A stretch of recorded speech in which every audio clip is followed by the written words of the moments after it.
Okay, let's talk framing for a minute. Notice these walls don't look very typical. This is the result of us having a barndominium where the girts were installed in this bookcase format, these horizontal girts that go back and forth this way. Those are 2x6 that help support the metal on the outside.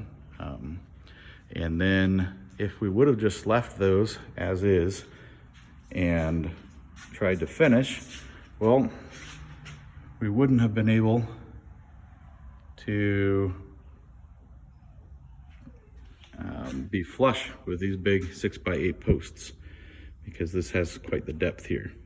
So instead of having our drywall bump out and go around this everywhere where we've got one of these posts, which is every 12 feet on this wall, we decided we would fur out with kind of a false wall so that our drywall will hide where all those posts are. It's really nice because down on the other end, our kitchen is on that exterior wall and you can't really put cabinets around that bump out. Additionally, doing that gives us this really nice wall cavity for lots of insulation. That's 9 inches deep. And so we're going to be able to get over R30 in the walls, something like R35. And it will be a little bit interesting for the insulation installers. They'll have to do, I think they're doing R25 bats in these horizontals, and then they're going to do R13s in these verticals. Hopefully it won't be too hard to pull it through and past everything, but they're going to get started on that today. Which is why I'm doing these videos today, to get this all captured before it starts getting covered up. Another detail on the framing, I already showed a little bit, but is this catwalk. Since our house layout is pretty much just a rectangle, attic access,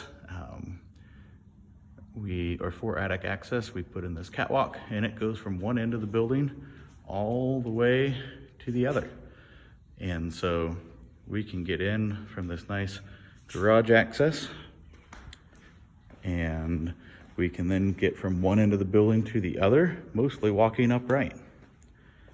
So this has a nice little landing up here, which has all this pink foam underneath it. So it's got, I think that's 5 inches of that pink foam for R45. So underneath the landing, it's still pretty well insulated.